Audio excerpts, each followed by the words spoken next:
Hi everyone, कैसे आप सब। उम्मीद करता हूँ आप सब ठीक होंगे और उम्मीद करता हूँ जो प्रिपरेशन है वो भी सही जा रही होंगी। तो बिल्कुल जैसे कि मैंने आपको बोला था कि हम मॉक टेस्ट सीरीज लाएंगे जेके हाई कोर्ट के लिए। पहला मॉक टेस्ट हमने ऑलरेडी अपलोड किया है जिसमें हमने 40 क्वेश्चन डिस्कस किए थे। तो काफ़ी अच्छा रिस्पॉन्स आया उसका। तो ये उसका सेकंड मॉक टेस्ट होगा जिसमें हम 40 क्वेश्चन डिस्कस करेंगे। ठीक है। और ये जो क्वेश्चंस होंगे हर किसी आपके जो 4 सब्जेक्ट से, हर सब्जेक्ट से लिए होंगे। हर किसी सब्जेक्ट से इसमें सवाल इंक्लूड होंगे और इसकी जो डिफिकल्टी लेवल है थोड़ी बहुत हमने बढ़ाई है। जो पहली मॉक टेस्ट सीरीज की जो मॉक टेस्ट की जो डिफिकल्टी लेवल थी उसके कंपैरिजन में इसकी डिफिकल्टी लेवल जो है थोड़ी ज़्यादा होंगे, क्योंकि धीरे-धीरे करके जो है हम इन मॉक टेस्ट की जो डिफिकल्टी है उसको हम बढ़ाएँगे। ठीक है? तो चलिए स्टार्ट करते हैं। 40 क्वेश्चन से इसमें 80 मिनट्स का टाइम मेरे ख्याल से सही नहीं है। 40 मिनट्स 40 क्वेश्चन होंगे और 40 मार्क्स आपके होंगे। हर किसी क्वेश्चन का जो मार्क होगा दैट विल बी 1 मार्क। ठीक है, 1 नंबर उसका होगा। और आपका जो स्कोर बन रहा है वो नीचे कमेंट सेक्शन में आप ज़रूर बताइएगा। ठीक है? और इसमें कोई भी नेगेटिव मार्किंग नहीं होगी।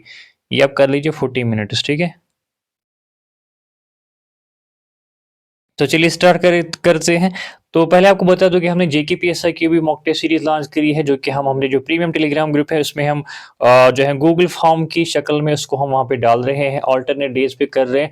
कल उसका जो है क्वांटिटेटिव एप्टीट्यूड का मॉक टेस्ट होगा जिसमें कि 15 क्वेश्चन होंगे। बिल्कुल एसएससी लेवल क्वेश्चन होंगे। अगर आप जुड़ना चाहते हैं तो आप इस वाले व्हाट्सएप पे कॉन्टैक्ट करके इस मॉक टेस्ट सीरीज को आप अटेम्प्ट कर सकते हैं, जिसमें टोटल जो आपके 25 मॉक टेस्ट होंगे, 5 फुल लेंथ होंगे, 20 सेक्शनल होंगे। इसके साथ साथ आपको जो पेड टेलीग्राम ग्रुप है उसका भी आपको एक्सेस मिलेगा। उसके साथ साथ जो क्लास नोट्स है जो हम फ्री यूट्यूब लेक्चर्स के जरिए हम आपको पढ़ाते हैं उसके नोट्स भी उस ग्रुप में हम डालते हैं। ठीक है? अगर आपको ये मॉक टेस्ट सीरीज के साथ आप जुड़ना चाहते हैं, इस मॉक टेस्ट सीरीज को अटेम्प्ट करना चाहते हैं, तो आप इस व्हाट्सएप पे कॉन्टैक्ट करके इन मॉक टेस्ट को अटेम्प्ट कर सकते हैं। बिल्कुल ये आपको गूगल फॉर्म की फॉर्मेट में होंगे। ठीक है? बाकी जेके हाई कोर्ट के लिए कोई भी जो है पैसा हम नहीं ले रहे, बिल्कुल फ्री ऑफ कॉस्ट है। यूट्यूब पे हम कर रहे हैं। इसकी जो पीडीएफ है हमारे जो टेलीग्राम चैनल है उस पे हम शेयर करते हैं। ठीक है?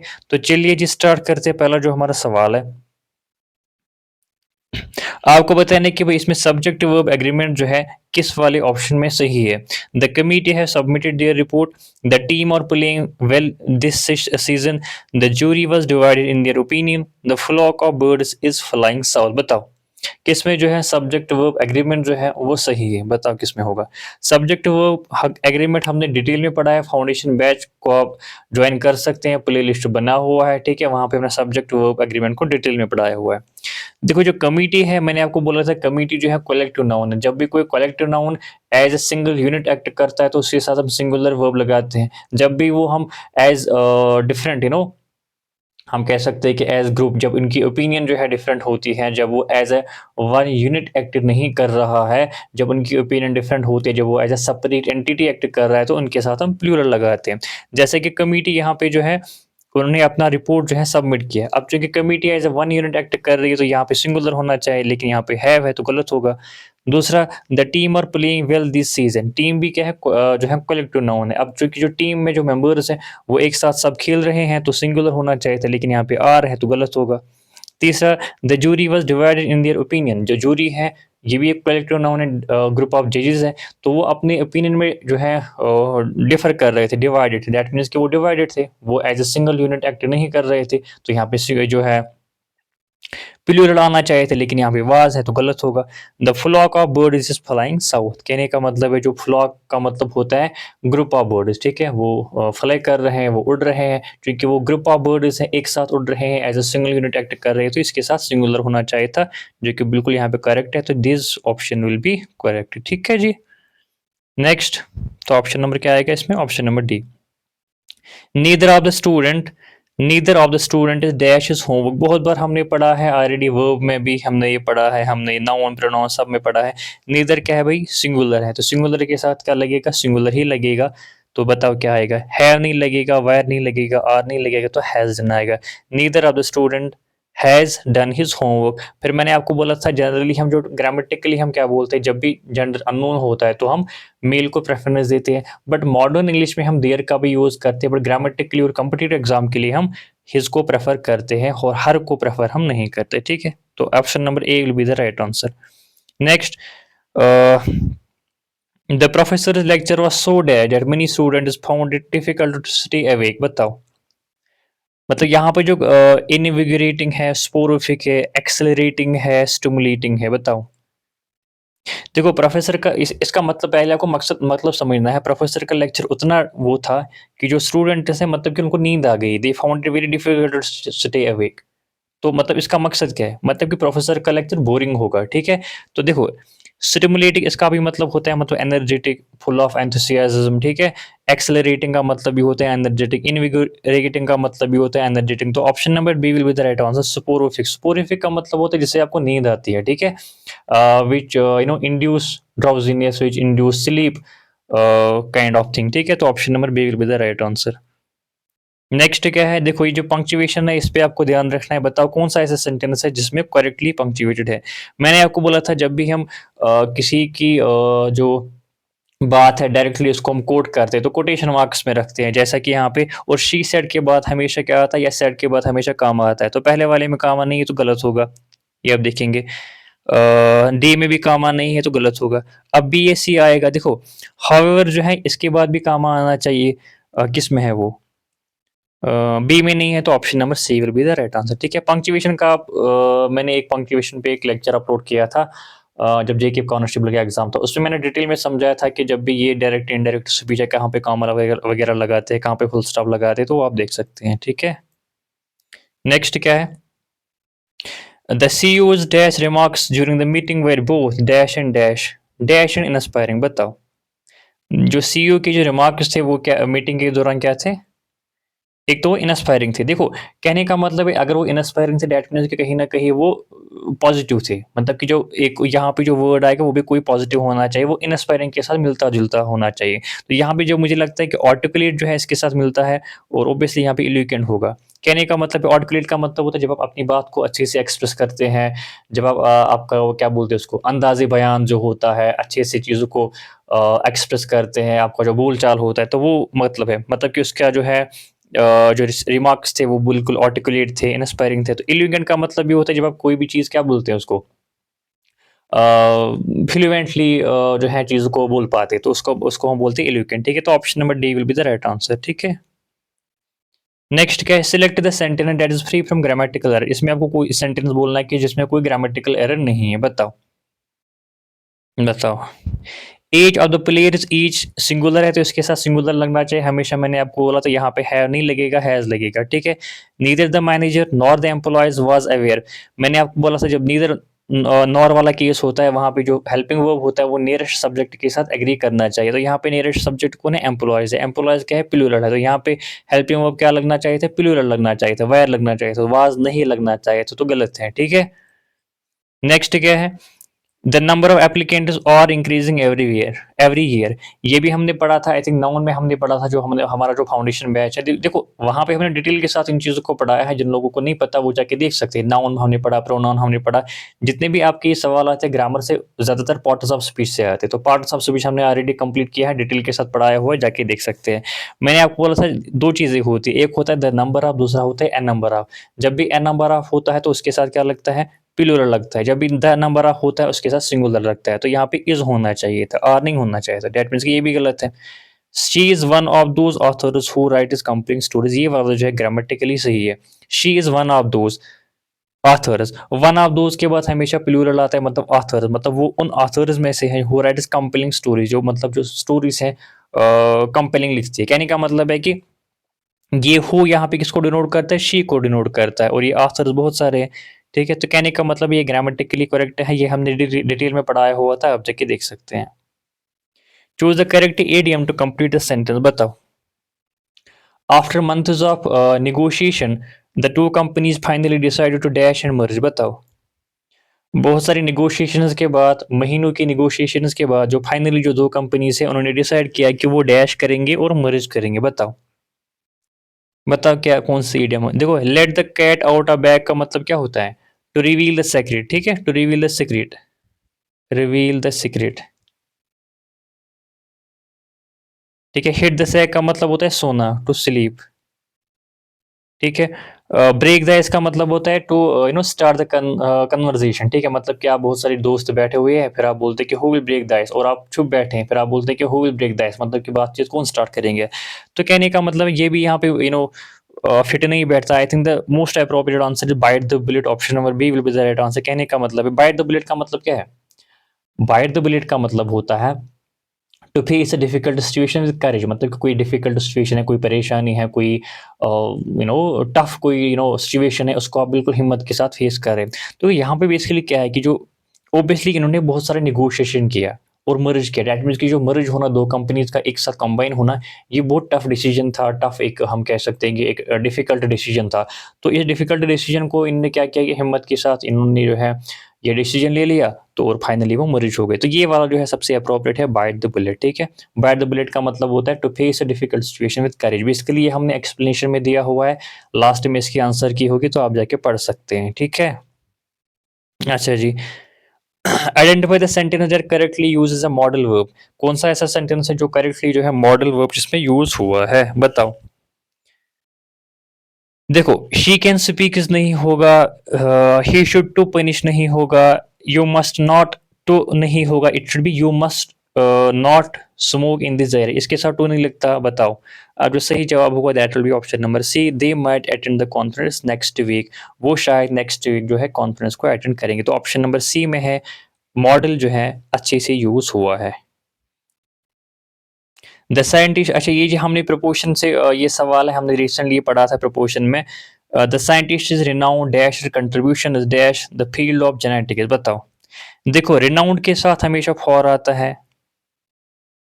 The scientist is renowned for contribution, बताओ इन आएगा कि यहाँ पे अब कंफ्यूजन है। देखो, सी तो डी हो गया एलिमिनेट। अब in the field of genetics आएगा कि to the field of genetics. Basically कभी कभार जो है कहीं पे इन द फील्ड ऑफ भी लिखा होगा, बट राइट आंसर यहाँ पे होगा option number B, she is renowned, the scientist is renowned for contribution to the field of genetics. Contribution के बाद हमेशा हम टू ही यूज करते हैं। ठीक है, जब भी आप कोई चीज़ कंट्रीब्यूट करते हो तो contribution, he has contributed to the field of genetics, he has contributed to the field of physics, he has contributed to the field of chemistry. तो कंट्रीब्यूशन के बाद हम टू लगाते हैं, तो option number B will be the right answer. ठीक है, बताओ क्या आएगा इसमें अब। Choose the correct phrasal verb to complete the sentence. The project was delayed because we did some unexpected challenges, बताओ। बताओ क्या होगा। प्रोजेक्ट जो है डिले हुआ था क्योंकि हमें कुछ अनएक्सपेक्टेड चैलेंजेस का सामना करना पड़ा। बताओ क्या आएगा अब। देखो, लुक इनटू का मतलब क्या होता है? लुक इनटू का मतलब होता है टू इन्वेस्टिगेट। ठीक है, इसी तरह देखो इसमें जो सबसे अप्रोप्रिएट आंसर आता है वो ये। अच्छा, लुक अप टू का मतलब होता है किसी को आप एडमायर कर रहे हैं, टू एडमायर समवन। ये जो फ्रेजल वर्ब है ये आपको याद होनी चाहिए। लुक इनटू का मतलब होता है टू इन्वेस्टिगेट। अच्छा, पुट अप विद का मतलब होता है क्या बोलते हैं उसको, टू टॉलरेट। किसी को आप बर्दाश्त करते हैं, टॉलरेट कर रहे हैं, वो होता है। तो option number B will be the right answer. Option number B ran into का मतलब ये होता है कि when you are encountering some unexpected some sudden challenges, तो उसी को हम बोलते हैं ran into. The project was delayed because we ran into some unexpected challenge. अच्छा, इसके बदले एक और फ्रेजल वर्ब भी आ सकता है, केम अक्रॉस। ठीक है, ये भी आ सकता है। अगर सवाल में ये होगा तो ये भी सही है, अगर सवाल में रैन इनटू होगा तो ये भी सही है। The project was delayed because we came across some unexpected challenges, या the project was delayed because we ran into some unexpected challenges. ठीक है, ये हो गया आपका part one complete. Now we will move on to the part two, जो कि general knowledge है या करंट अफेयर जिसको हम बोलते हैं। इसमें आपके हमने 10 क्वेश्चन को इंक्लूड किया है और 10 मार्क्स इसमें होंगे। अच्छा, जेकेपीएसआई के लिए आपको फिर से बता दूंगी, जेकेपीएसआई की टेस्ट सीरीज अगर आपको चाहिए तो इस वाले व्हाट्सएप पे कांटेक्ट करके आपको टेलीग्राम ग्रुप में ऐड कर दिया जाएगा, और वहां से हम गूगल फॉर्म के फॉर्मेट में लोकल जो लाइव है मॉक्स वो हम देंगे। ठीक है, बताओ। As of 2024 which country has the highest installed capacity of renewable energy, बताओ किस कंट्री में जो है हाईएस्ट क्या बोलते हैं इसको, इंस्टॉल्ड रिन्यूएबल एनर्जी कैपेसिटी है, बताओ। तो it will be China. China is the right answer. China जो है it has the highest installed renewable energy capacity as of 2024। ठीक है, next, the Nobel peace prize 2024 was awarded to. ऐसे ही जो जेकेपीएससी के एस्पिरेंट्स हैं उनको ये पता होना चाहिए, मैंने जेकेपीएससी के मॉक टेस्ट में भी इंक्लूड किया था, बताओ। ये काफ़ी इंपॉर्टेंट है। जो ये नोबेल पीस प्राइज़ मिला था 2024 का पीस प्राइज़, वो किसको मिला था? It was basically given to एक ऑर्गनाइज़ेशन थी, एक जापानीज़ ऑर्गनाइज़ेशन जिसका नाम है निहॉन हिडांक्यो। ये बेसिकली एक जापानीज़ ऑर्गनाइज़ेशन है, जो वो एटॉमिक बम सर्वाइवर्स है, जब 1945 में जो हिरोशिमा और नागासाकी पे जो बम गिराया दे गया था, तो उसके जो सर्वाइवर्स हैं, उनके कुछ एफर्ट्स थे कि भई हमें वर्ल्ड को फ्री ऑफ न्यूक्लियर वेपन्स करना है। तो इसी को रिकॉग्नाइज़ करने के लिए जो है इनको नोबेल पीस प्राइज़ मिला था इन इस वाली ऑर्गेनाइज़ेशन किसको? निहॉन हिडांक्यो, ये काफ़ी इंपॉर्टेंट है। अच्छा, नेक्स्ट क्या है? Which Indian state launched the digital Seva Setu program to provide public welfare services online? बताओ। ये भी इंपॉर्टेंट है क्योंकि पहली बार ये जो है सर्विस लॉन्च करी गई थी किसी स्टेट में। बताओ जी। सो it was digital Seva Setu programme. इसका मकसद था कि भई हमें जो सर्विसेज़ हैं, पब्लिक वेलफेयर सर्विसेज़ हैं, उनको ऑनलाइन करें। ये बेसिकली गुजरात ने लॉन्च करी थी, ठीक है? It was first of its kind. तो पहली बार ये हुआ था, तो इम्पोर्टेंट होगा, ठीक है? The quadrilateral security dialogue includes which countries? अच्छा, क्वाड आपको पता है कि इसमें 4 कंट्रीज़ होती है, बताओ कौन-कौन सी कंट्री होती है? बताओ। इंडिया तो होता ही होता है, देन यूएस भी होता है, और क्या-क्या होता है? जापान और ऑस्ट्रेलिया। कहाँ पे है? India, Japan, Australia. अच्छा, option number B will be the right answer. India, Japan, Australia, United States, ठीक है? ये 4 कंट्रीज़ में होती है। अच्छा, which city was declared as the 2025 world book capital by UNESCO? बताओ। एक मतलब हर साल जो है यूनेस्को क्या करता है, वर्ल्ड बुक कैपिटल किसी भी सिटी को देता है, एंड जहाँ पे जो है बुक्स को प्रमोट किया जाता है। तो बताओ 2025 के लिए किस किस सिटी को डिक्लेयर किया गया था? बताओ। बताओ। It was basically option A Rio de Janeiro. ये बेसिकली कहाँ पे? ब्राज़ील में है ये। ठीक है, इसको डिक्लेयर किया गया 2025 की वर्ल्ड बुक कैपिटल। अच्छा, इंडिया में भी एक सिटी को दिया गया था वर्ल्ड बुक कैपिटल का अवार्ड, या वर्ल्ड बुक कैपिटल इसको जो है डिक्लेयर किया गया था। आपको ये बोलना है, एक तो उस सिटी का नाम बोलना है, इंडिया की सिटी, और किस साल में वो उसको वर्ल्ड बुक कैपिटल डिक्लेयर करा गया था। सिटी और ईयर का आप नाम बोलेंगे, नीचे कमेंट सेक्शन में ज़रूर बताइएगा। अगर नहीं भी आता तो गूगल करिएगा, जब आप कोई भी चीज़ सर्च करते हैं तो वो जो चीज़ होती है वो ज़्यादा समय तक याद रहती है, ठीक है? क्योंकि इंडिया से रिलेट है तो मे बी सवाल आ सकता है। अच्छा, एक और एक मिशन था basically the Artemis program, program था which aim to return humans to the moon, is led by which organization? एक प्रोग्राम था जिसका मकसद था, जिसको हम बोलते हैं आर्टेमिस प्रोग्राम। इसका मकसद था कि भाई जो ह्यूमन है, इनको हम जो है मून पे क्या करेंगे? रिटर्न करेंगे, ठीक है? मतलब कि जो इंसान है उसको हम मून पे बसाएंगे। तो इस प्रोग्राम का बेसिकली नाम था आर्टेमिस, ये भी आपको याद रखना है, ठीक? और क्या बोलते हैं इसको, ये बेसिकली ये प्रोग्राम था क्या? To return humans to the moon. तो आपको बोलना है कि किस ऑर्गेनाइजेशन ने इसको लीड किया था, बताओ, स्टार्ट किया था? बताओ। So it was basically led by NASA, ठीक है? Option number B, NASA will be the right answer, ठीक है? ये आप याद रखेंगे। नेक्स्ट क्या है? Which country hosted the 2024 summer Olympics? बताओ। किस कंट्री ने जो है समर ओलंपिक्स 2024 होस्ट करा था? बताओ। So it was option number B, Paris France में ये हुआ था क्या? 2024 समर ओलंपिक्स। बाकी इसमें कोई चीज़ आपको याद नहीं रखना है। The blue flag certification is awarded to, जो ब्लू फ्लैग सर्टिफिकेशन है, ये एक सर्टिफिकेशन है, एक मतलब किस चीज़ को ये अवार्ड किया जाता है? बताओ। बताओ। ये बेसिकली किया जाता है कहाँ पे है वो? बीचेस को, क्लीन एंड सेफ बीचेस। तो इनको ये अवार्ड किया जाता है क्या? ब्लू फ्लैग सर्टिफिकेशन, ठीक है? अच्छा, आपको बोलना है कि ये जो है कौन सी ऑर्गेनाइजेशन ये अवार्ड देती है, वो आप बताएंगे। कौन सी ऑर्गेनाइजेशन इस अवार्ड को देते हैं, उस ऑर्गेनाइजेशन का आप नाम नीचे कमेंट सेक्शन में ज़रूर बताइएगा, ठीक है? बेसिकली ये उन बीचेस को दिया जाता है जो एनवायरमेंटली जो है फ्रेंडली होते हैं, उनकी जो क्वालिटी होती है एनवायरमेंटल या क्वालिटी स्टैंडर्ड जो होते हैं मीट करते हैं, तो उनको ये दिया जाता है, ठीक है? कौन देता है वो आप नीचे बताइएगा, ठीक है, इसको भी आप सर्च करिए कि जब आप चीज़ों को सर्च करते हैं तो वो ज़्यादा याद रहते हैं, ठीक है। As of 2025 who is secretary general of United Nations, बताओ।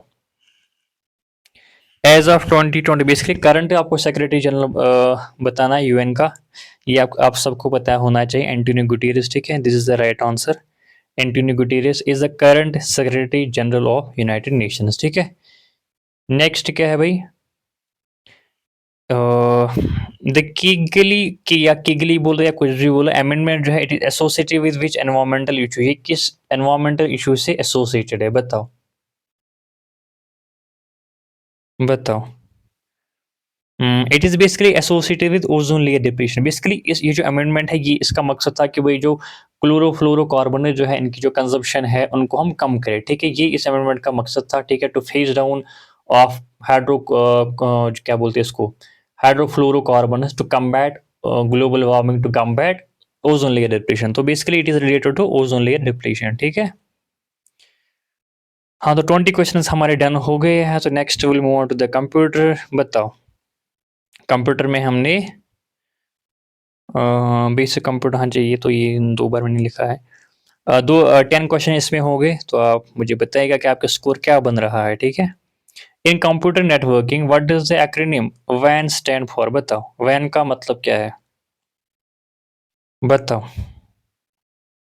वैन का मतलब होता है wide area network. So option number A will be the right answer, ठीक है, ये हम सबको पता होना चाहिए। Which of the following is a non volatile memory. देखो इस वाले जो ये जो सवाल है ना, बहुत बार एग्जाम में पूछा जा चुका है, पूछा जाता है जो वोलेटाइल नॉन वोलेटाइल मेमोरी में, तो इसको आप अच्छे से ध्यान रखिएगा, ठीक है। नॉन वोलेटाइल इसमें क्या है, नॉन, इसमें बहुत बार कंफ्यूजन भी होता है रॉम और रैम है, ठीक है। तो नॉन वोलेटाइल जो है रॉम है, ठीक है। नॉन वोलेटाइल का मतलब क्या है, मतलब कि इसमें जो डेटा होता है वो रिटेन, जब भी पावर ऑफ होता है तब भी जो है डेटा रिटेन होता है, ठीक है। उसको हम बोलते हैं नॉन वोलेटाइल। और जो वोलेटाइल होता है, जब हम पावर को ऑफ करते हैं तो डेटा भी खत्म, ठीक है। नेक्स्ट क्या है, in database what does SQL stand for. SQL की फुल फॉर्म आपको बतानी है, बताओ। बताओ। एसक्यूएल की जो फुल फॉर्म है, it is structured query language, ठीक है। बिल्कुल आप इसको याद रखेंगे, स्ट्रक्चर्ड क्वेरी लैंग्वेज एसक्यूएल की फुल फॉर्म है। नेक्स्ट क्या है, which protocol is primarily use for secure connection over the internet. ये भी हमने बहुत बार पढ़ा है और ये जो है एग्जाम में आने के चांसेस बहुत ज़्यादा होते हैं। कौन सा ऐसा प्रोटोकॉल है जो हमें इंटरनेट पे एक सिक्योर कम्युनिकेशन को के साथ यूज होता है, बताओ। So it is option number D, H T T P है, जिसकी फुल फॉर्म है hyper text transfer protocol. It is basically use for secure communication over the internet, ठीक है। Next, in the context of operating system what is virtual memory. Basically virtual memory तो आप पढ़ते हैं, लेकिन ये वर्चुअल मेमोरी है क्या, बताओ। बताओ। ए बी सी डी, बताओ क्या है इसका ऑप्शन। आपको अगर थोड़ा बहुत भी अगर आपने ध्यान रखा होगा, ऑप्शन नंबर ए ही इसके साथ मैच करता है। ऐसी मेमोरी जो एग्जिस्ट करती है as main storage but is actually secondary storage. Basically ये एक्ट कर रही है, मतलब कि ये एग्जिस्ट कर रही है क्या, मेन स्टोरेज, बल्कि लेकिन ये होती क्या है, सेकेंडरी स्टोरेज। और इसी को हम क्या बोलते हैं, virtual memory, as simple as that, ठीक है।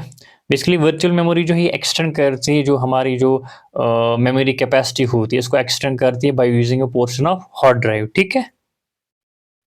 नेक्स्ट क्या है, which of the following is an example of phishing attack. अच्छा, फिशिंग के बारे में आपको पता होना चाहिए, क्या बेसिकली ये है क्या, बताओ। फिशिंग अटैक जो होता है ये बेसिकली होता क्या है, sending unsolicited bulk messages, attempting to acquire sensitive information by masquerading as trustworthy entity। Basically option number B ही इसका सही है। फिशिंग का मतलब होता है कि भाई कोई भी ऐसा अटैक, कोई भी ऐसा जिसमें कि कोई ऐसा स्कैम जहाँ पे सपोज सोशल मीडिया के ज़रिए या ईमेल के ज़रिए, मैसेज के ज़रिए आपको कोई लिंक भेजते हैं, ठीक है। और आपको लगता है कि भाई ये तो जेन्युइन लिंक है, ये तो सही लिंक है। सपोज करिए कि बैंक से आपको लगता है शायद ये बैंक से है, और आपको वो बोला जाता है कि भाई आप अपना अकाउंट नंबर इसमें डालो, ठीक है, और आप डालते हैं तो और आपके साथ स्कैम हो जाता है। तो उसी को हम बोलते हैं फिशिंग अटैक, मतलब कि ये मैस्करेड करता है, ठीक है। मतलब फेक, मतलब आपको लगता है कि शायद जेन्युइन है, एज ट्रस्टवर्दी एंटिटी, मतलब कि आपको लगता है कि शायद मैं इस पे भरोसा कर सकता हूँ, लेकिन वही होता नहीं है। सपोज करिए कि आपको फेसबुक पे या किसी सोशल मीडिया ऐप पे किसी कोई बंदा जो होता है वो आपके फ्रेंड के नाम के कोई फेक आईडी बनाता है और फिर वहाँ से आपको मैसेज भेजता है। आपको लगता है शायद ये तो मेरा फ्रेंड है, लेकिन वो आपका फ्रेंड होता नहीं है, ठीक है? और वो आपके साथ स्कैम करता है, तो इसी को हम बोलते हैं फिशिंग अटैक, ठीक है? अच्छा, इन programming what does OOP stand for? OOP का मतलब क्या है? इसका भी याद रखें, इसका मतलब होता है object oriented program. Option number B will be the right answer, object oriented program, ठीक है? नेक्स्ट क्या है, which of the following is not a relational database management system? इसमें से कौन सा ऐसा है जो रिलेशनल डेटाबेस मैनेजमेंट सिस्टम नहीं है? बताओ, बताओ। माई एसक्यूएल भी है, ओरेकल भी है, मोगो, हाँ, मोगो डीबी जो है it is not a relational data, बाकी जितने भी तीन है ये क्या है, रिलेशनल डेटाबेस मैनेजमेंट सिस्टम है। So option number C will be the right answer, ठीक है? मोगो डीबी, ठीक है? और मोगो डीबी क्या है, it is NO SQL database, ठीक है? ये भी आप याद रखेंगे।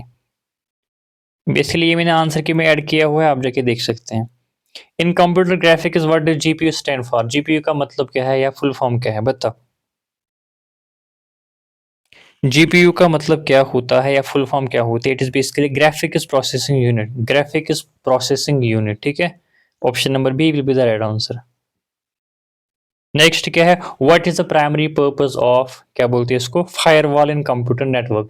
जो हम फायरवॉल लगाते हैं इसका बेसिकली क्या होता है, मकसद क्या होता है इसका, बताओ? फायरवॉल का बेसिकली मकसद है टू मॉनिटर एंड जो भी इनकमिंग ट्रैफिक होता है, आउटगोइंग ट्रैफिक होता है, उसको क्या करता है, फिल्टर आउट करना, ठीक है? वही काम होता है क्या, फायरवॉल का। बेसिकली ये समझो कि एक सिक्योरिटी गार्ड होता है, जो भी कोई आने वाला बंदा होता है या जाने वाला बंदा होता है, थोड़ा बहुत उसको मॉनिटर करते हैं, उसकी जो है फिल्टर आउट करते हैं। तो ये मकसद होता है किसका, फायरवॉल का, ठीक है? अच्छा, इसके बाद है जी आपका पार्ट नंबर 4 जो कोड रिलेटेड अवेयरनेस है। इसमें आपको ओब्वियसली 10 क्वेश्चंस आने हैं और 10 मार्क्स होंगे। तो आपको बोलना है कि भाई सब जुडिस का मतलब क्या होता है? In legal terminology what does सब जुडिस रेफर टू, बताओ? A case that has been dismissed, a matter that is under judicial consideration and therefore prohibited from public discussion, a case that has been decided, a matter relating to administrative proceedings, बताओ? देखो, sub judice का मतलब होता है कोई भी ऐसा matter, कोई भी ऐसा केस जो कोर्ट में होता है, मतलब कि उस पे आप फिर कोई डिस्कशन आप कर ही नहीं सकते। जैसा कि हम बोलते हैं कि भाई ये मैटर तो सब्जुडिस है, मतलब कि इसका हाई कोर्ट जो डिसाइड करेगा या कोर्ट जो डिसाइड करेगा वही होगा। बाकी हमारे एंड से कुछ इसमें कोई डिस्कशन, कोई भी हम इसमें अथॉरिटी है नहीं, ठीक है? उसी को हम बोलते हैं सब्जुडिस, ठीक है? Option number B will be the right answer, मतलब कि कोई भी ऐसा केस जो अंडर जुडिशियल कंसिडरेशन है या कोर्ट में है और उसमें कोई भी पब्लिक डिस्कशन नहीं होगा। Which of the following is a primary function of junior assistant in a court setting? Junior assistant का जो है फंक्शन क्या होती है? Presiding over court hearing, drafting and typing official correspondence, representing client in legal matters, issue legal judgment। देखो, obviously आपको junior assistant बनना है तो आपको पता होना चाहिए कि भाई आपका काम क्या है, क्या काम करना है आप कोर्ट में, बताओ? जब आप कल को जूनियर असिस्टेंट बनोगे तो आपको क्या काम करना पड़ेगा, बताओ? क्या आप कोर्ट हियरिंग्स प्रिसाइड करोगे? क्या आप जो ऑफिशियल कॉरेस्पॉन्डेंस है उसको ड्राफ्ट या टाइप करोगे? क्या आप जो क्लाइंट्स होते हैं उनको रिप्रेजेंट करोगे इन लीगल मैटर्स, ठीक है? क्या आप लीगल जजमेंट को इशू करोगे, बताओ? इसका जो सही आंसर होगा that will be option number B, drafting and typing official correspondence. Basically जो जूनियर असिस्टेंट होता है इसका क्लरिकल काम होता है, जो भी डॉक्यूमेंट्स होते हैं उनको ड्राफ्ट करना, उनको टाइप करना, ये इसका काम होता है किसका, जूनियर असिस्टेंट का, जो आप कल को बनने वाले हो, ठीक है? अच्छा, what does affidavit mean in legal context? Affidavit नाम तो आपने सुना होगा, लेकिन एफिडेविट का मतलब क्या होता है वो भी आपको पता होना चाहिए, बताओ? एफिडेविट का मतलब क्या होता है, बताओ? एफिडेविट का मतलब पहला ही I think a written statement confirmed by oath or affirmation for use as evidence in court। जैसे कि हम एफिडेविट बनाते हैं, हम क्या बोलते हैं बेसिकली उसमें कि हम ये चीज़ करेंगे, वो चीज़ करेंगे, ठीक है? बेसिकली वो आपका एक एफर्मेशन होता है, वो आपका एक ओथ होता है कि भाई मैं इस वाली चीज़ के लिए रिस्पॉन्सिबल हूँ, ये मैं चीज़ करने वाला हूँ, ठीक है? तो वो एक आपका एक रिटन स्टेटमेंट होता है, एक रिटन एफर्मेशन, एक रिटन ओथ होता है जो कि एक एविडेंस माना जाता है कोर्ट में, ठीक है? फिर कल को कोई चीज़ होता है, फिर आपको बोला जाएगा अरे आपने तो एफ़िडेविट लिख के दिया था कि मैं ये करने वाला हूँ, आपने तो इसके खिलाफ चीज़ करी है। तो कहने का मतलब ये आपका एक ओथ होता है, आपकी अफ़र्मेशन होती है, जो कि रिटन होता है और वो कोर्ट में जो है एज़ एविडेंस यूज़ होता है। ठीक है। In the context of court proceedings what is bail? देखो बेल का मतलब क्या है, बताओ बताओ क्या है बेल का मतलब क्या है? आई होप आपने चारों ऑप्शन पढ़े होंगे। बेल का मतलब होता है जमानत। जमानत का मतलब होता है जब भी कोई बंदा जेल में होता है, उसको टेम्परेरी एक टाइम के लिए उसको छोड़ा जाता है ऑन सम कंडीशन, उसी को हम बोलते हैं बेल या उसी को हम बोलते हैं जमानत। ठीक है। Option number B will be the right answer. Temporary release of an accused person awaiting trial, sometimes on condition of monetary guarantee. ठीक है, मतलब किसी की ट्रायल चल रही है लेकिन कोर्ट को लगता है कि नहीं इसको हम फिलहाल के लिए छोड़ सकते हैं, ठीक है, किसी कंडीशन पे, मे बी उसका कंडक्ट अच्छा होगा, ठीक है, तो उसको छोड़ा जाता है टेम्पररी। लेकिन ये टेम्पररी रिलीज होता है, उसकी ट्रायल तब भी कोर्ट में चल रही होती है, उसको हेयरिंग पे भी जाना पड़ता है। ठीक है, तो ये चीज़ है। What is the role of stenographer in court? अच्छा, जूनियर असिस्टेंट का तो आपने अब पढ़ा। जूनियर असिस्टेंट को आपको लगा, पता लगा कि भाई जूनियर असिस्टेंट का काम क्या होता है, बट स्टेनोग्राफर का काम क्या होता है, बताओ। To provide legal counsel to defendants, to transcribe spoken और recorded speech in written form, typically during court proceeding, to oversee the jury selection process, to enforce courtroom rules and procedures. बताओ। Basically जो stenographer होता है इसका काम होता है जो भी स्पीच होता है, चाहे वो रिकॉर्डेड हो, चाहे वो स्पोकन हो, उसको ट्रांसक्राइब करना, मतलब उसको ट्रांसलेट करना। इनकी एक लैंग्वेज होती है, शॉर्ट हैंड कोई लैंग्वेज होती है इनकी, तो उसके फॉर्म में ये जो स्पीच होता है, सपोज कोई हियरिंग चल रही है और जज साहब कुछ बोलते हैं, तो इसको अपनी लैंग्वेज में ट्रांसक्राइब करते हैं या ट्रांसलेट करते हैं, ठीक है, शॉर्ट फॉर्म में। ठीक है, तो यही काम होता है स्टेनोग्राफर का। बेसिकली जो भी कोर्ट प्रोसीडिंग्स होती हैं वो उसी कोर्ट रूम में भी होते हैं। ठीक है, तो उनका काम होता है, वो जज साहब जो भी बोलते हैं या कोई भी वहाँ पे डिस्कशन होता है, उसको अपनी लैंग्वेज में उसको ट्रांसक्राइब करना, वही काम होता है स्टेनोग्राफर का। ठीक है जी, तो option number B will be the right answer. Which document signifies a formal conclusion of lawsuit? बताओ। बताओ। मतलब कि जो लॉ सूट है उसके लास्ट में, एंडिंग में एक ऑर्डर होता है, उस ऑर्डर को हम क्या बोलते हैं? एक ऑफिशियल ऑर्डर होता है, बताओ। ये आई थिंक कहीं पे हमने पढ़ा था, किसी मॉक टेस्ट में हमने ऑलरेडी इसको पढ़ा था, बताओ।